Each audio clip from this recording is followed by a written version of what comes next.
بسم الله الرحمن الرحيم. الحمد لله رب العالمين والصلاة والسلام على رسوله الكريم اما بعد. سامعین کرام، سیرت صحابہ کی اس سیریز کے 12ویں حصے میں ہم آپ کا خیر مقدم کرتے ہیں. السلام علیکم ورحمۃ اللہ وبرکاتہ. آج ہم بات کریں گے نبی صلی اللہ علیہ وسلم کے تیسرے خلیفہ سیدنا عثمان بن عفان رضی اللہ تعالی عنہ کے بارے میں. ان کا تعلق بنی امیہ سے تھا. وہ قریشی تھے. ان کا لقب ذو النورین اور کنیت ابو عبداللہ تھی. نہایت خوبصورت تھے. گوری رنگت اور قد میانہ تھا. داڑھی بڑی تھی. سر کے بال بھی لمبے تھے. شرم و حیا کے پیکر تھے. نہایت اعلیٰ اخلاق کے مالک تھے. ان کی والدہ کا نام عروہ، نانی کا نام ام حکیم البیضاء بنت عبد المطلب تھا. یہ اللہ کے رسول صلی اللہ علیہ وسلم کی سگی پھوپھی تھیں اور اللہ کے رسول صلی اللہ علیہ وسلم کے والد عبداللہ کی جڑوا بہن تھیں. اس طرح سیدنا عثمان بن عفان رضی اللہ تعالی عنہ رسول اللہ صلی اللہ علیہ وسلم کی سگی پھوپھی کے نواسے تھے. ان کی ولادت 576 عیسوی کو طائف میں ہوئی. اللہ کے رسول صلی اللہ علیہ وسلم سے عمر میں 6 سال چھوٹے تھے. ان کے والد عفان بن ابی العاص بن امیہ مکہ کے معروف اور دولت مند تاجر تھے. تجارت کے لیے مکہ سے باہر گئے ہوئے تھے کہ راستے ہی میں ان کا انتقال ہو گیا. انہوں نے سیدنا عثمان رضی اللہ تعالی عنہ کے لیے وافر مقدار میں دولت چھوڑی. سیدنا عثمان بن عفان رضی اللہ تعالی عنہ کا شمار ان چند لوگوں میں ہوتا ہے جنہوں نے زمانہ جاہلیت ہی میں لکھنا پڑھنا سیکھ لیا تھا. شرافت ان میں کوٹ کوٹ کر بھری ہوئی تھی. زمانہ جاہلیت میں بھی زنا کے مرتکب نہ ہوئے، نہ کبھی شراب کو ہاتھ لگایا. اتنے حیادار تھے کہ اللہ کے رسول صلی اللہ علیہ وسلم نے ان کے بارے میں فرمایا تھا، اصدقہم حیاء عثمان، میری امت میں سب سے زیادہ حیادار شخص عثمان بن عفان ہے. دیگر معززین قریش کی طرح انہوں نے بھی تجارت کو بطور پیشہ اختیار کیا. اپنی صداقت، دیانت، امانت اور راست بازی کی بدولت تجارت میں غیر معمولی کامیابی حاصل کی. مکے کے معاشرے میں ایک ممتاز اور دولت مند تاجر کی حیثیت سے مشہور و معروف ہوئے اور غنی کے لقب سے پکارے جانے لگے. سیدنا عثمان بن عفان رضی اللہ تعالی عنہ 10 مبشرہ میں سے تھے. سیدنا ابو بکر صدیق رضی اللہ عنہ کے گہرے دوست تھے. انہی کی تحریک پر اسلام قبول کیا. اسلام لانے والوں میں ان کا نمبر 4 ہے. ان سے پہلے سیدنا ابو بکر صدیق، سیدنا علی اور سیدنا زید بن حارثہ رضی اللہ عنہم اسلام لا چکے تھے. اسلام قبول کیا تو دیگر مسلمانوں کی طرح ان کو بھی اعدائے اسلام کی ایذا رسانی کا شکار ہونا پڑا. ان کے چچا حکم بن ابی العاص نے ان کو رسیوں سے جکڑ دیا اور کہنے لگے، کیا تم اس نئے دین کو اپنے باپ دادا کے دین پر ترجیح دیتے ہو؟ اللہ کی قسم، میں تمہیں اس وقت تک نہیں چھوڑوں گا جب تک تم اس دین کو چھوڑ نہیں دیتے. سیدنا عثمان رضی اللہ تعالیٰ عنہ کا جواب ایک صاحب عظیمت شخص کا جواب تھا. فرمایا، چچا تم جو چاہو کر گزرو، اللہ کی قسم میں کبھی اس دین کو چھوڑنے والا نہیں. ان کا چچا ان پر مسلسل ظلم اور زیادتی کرتا رہا، مگر ان کے پائے استقلال میں کبھی لغزش نہ آئی. وہ اسلام پر ثابت قدم رہے. چچا نے جب دیکھا کہ یہ ماننے والا نہیں تو بالآخر اس نے آپ کا راستہ چھوڑ دیا. قافلہ توحید کے شہسواروں میں بتدریج اضافہ ہوتا چلا گیا. قریش کا غصہ بھی بڑھتا چلا گیا. ان کے ظلم و زیادتی میں بھی مسلسل اضافہ ہوتا گیا. جب رؤوف الرحیم صلی اللہ علیہ وسلم نے دیکھا کہ ان کے ساتھیوں کا جینا دوبھر کر دیا گیا ہے تو آپ نے صحابہ کرام رضی اللہ عنہم کو ہجرت کی اجازت دے دی.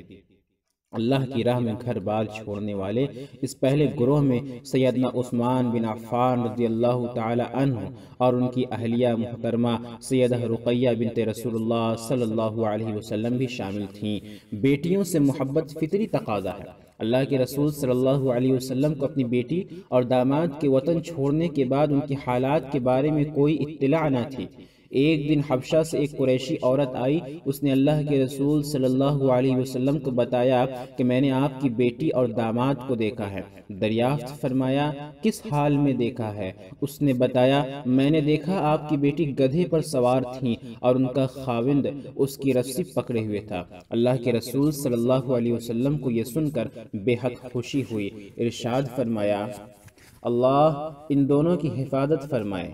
عثمان لوط علیہ السلام کے بعد پہلے شخص ہیں جنہوں نے اپنی اہلیہ کے ساتھ ہجرت کی ہے، اور ایک دوسری روایت کے مطابق وہ دونوں لوط اور ابراہیم علیہ السلام کے بعد پہلے ہیں جنہوں نے ہجرت کی ہے۔ اس طرح 6000 سال کے بعد ایمان کو بچانے کی خاطر سب سے پہلے جس نے سنت ابراہیمی کی پیروی کرتے ہوئے ہجرت کی وہ سیدنا عثمان بن عفان رضی اللہ عنہ تھے۔ کچھ عرصہ بعد قریش نے ایک افواہ اڑا دی کہ قریش کا رویہ پہلے سے بہت بہتر ہو گیا ہے، چنانچہ مسلمانوں نے اللہ کے رسول صلی اللہ علیہ وسلم سے ملاقات کے لیے مکہ کی جانب سفر کی تیاری شروع کر دی۔ سیدنا عثمان بن عفان رضی اللہ عنہ اور ان کی اہلیہ بھی اس قافلے میں شامل تھیں۔ یہاں آ کر معلوم ہوا کہ یہ خبر غلط تھی، بلکہ اس کے برعکس ان کے ظلم و ستم میں مزید اضافہ ہو چکا ہے، تو وہ دوبارہ حبشہ کی طرف روانہ ہو گئے۔ حبشہ میں پھر کچھ مدت گزارنے کے بعد سیدنا عثمان بن عفان رضی اللہ تعالی عنہ اہلیہ سمیت واپس مکہ آ گئے۔ اس دوران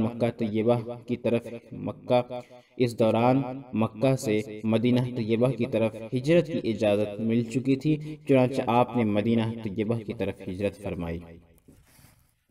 مدینہ طیبہ میں اللہ کے رسول صلی اللہ علیہ وسلم نے سیدنا حسان بن ثابت رضی اللہ عنہ کے بھائی اوس بن ثابت رضی اللہ عنہ سے ان کا رشتہ مواخات قائم کیا۔ یہ وقت بہت تنگی کا تھا، مسلمان اپنا سب کچھ لٹا کر صرف ایمان بچا کر مدینہ آ گئے تھے۔ مسلمانوں کے پینے کے لیے پانی کا مسئلہ بن گیا، کیونکہ وہاں کے میٹھے پانی کے واحد کنویں بئر رؤما کا مالک بنو غفار کا ایک آدمی تھا، وہ بہت مہنگا پانی فروخت کرتا تھا۔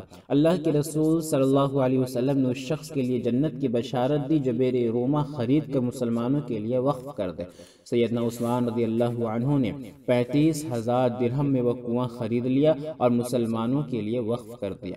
سیدنا عثمان رضی اللہ عنہ بڑے مالدار تاجر تھے، مگر اس کے ساتھ ساتھ حد درجہ فیاض اور سخی بھی تھے۔ ان کا مال مسلمانوں کی فلاح و بہبود میں استعمال ہوتا تھا۔ غزوات کے موقع پر دل کھول کر خرچ کرتے تھے۔ عہد نبوی صلی اللہ علیہ وسلم میں مسجد نبوی کی توسیع کی ضرورت پیش آئی تو انہوں نے مسجد کے قریب واقع زمین کا ایک ٹکڑا خرید کر وقف کر دیا۔ غزوہ تبوک کے موقع پر تو انہوں نے بے حد فیاضی سے کام لیا۔ اس غزوہ کو جیش العسرہ کے نام سے پکارا گیا۔ گرمی کا موسم، پکی ہوئی فصلیں، دور دراز کا سفر اور اس وقت کی سب سے بڑی قوت رومن امپائر کا ساتھ مقابلہ۔ اس تناظر میں اللہ کے رسول صلی اللہ علیہ وسلم نے صحابہ کو ترغیب دی کہ اللہ کی راہ میں زیادہ سے زیادہ مال خرچ کریں۔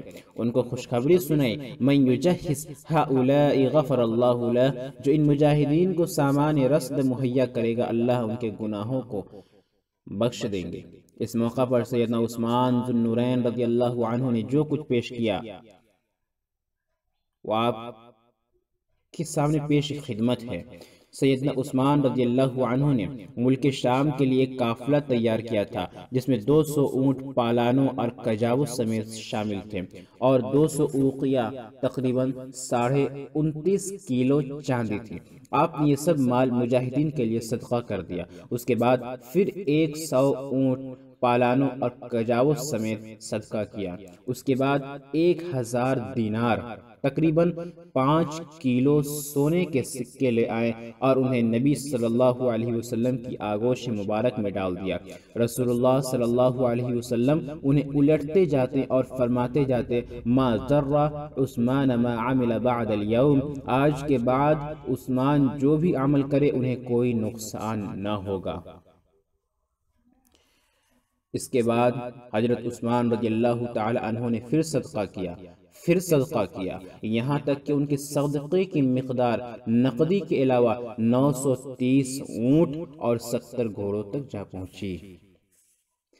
یہی وہ مقام ہے جب اللہ کے رسول صلی اللہ علیہ وسلم نے سیدنا عثمان رضی اللہ یہی وہ مقام ہے جب اللہ کے رسول صلی اللہ علیہ وسلم نے سیدنا عثمان رضی اللہ عنہ کو اپنی ممبر پر کھڑے ہو کر متعدد بار جنت کی بشارت سنائی۔ اندازہ کیا جا سکتا ہے کہ جس شخصیت نے غزوہ تبوک کے موقع پر اس قدر دل کھول کر خرچ کیا، وہ دیگر مواقع پر کیا کچھ خرچ کرتے ہوں گے۔ سیدنا عثمان رضی اللہ تعالی عنہ اللہ کی رضا کے لیے ہر جمعہ کو ایک غلام آزاد کرتے تھے۔ سامعین، یہ سیدنا عثمان رضی اللہ تعالی عنہ کی کچھ حالات زندگی، انشاءاللہ ان کے بارے میں ہم اور زیادہ واقفیت آئندہ درس میں سماعت فرمائیں گے۔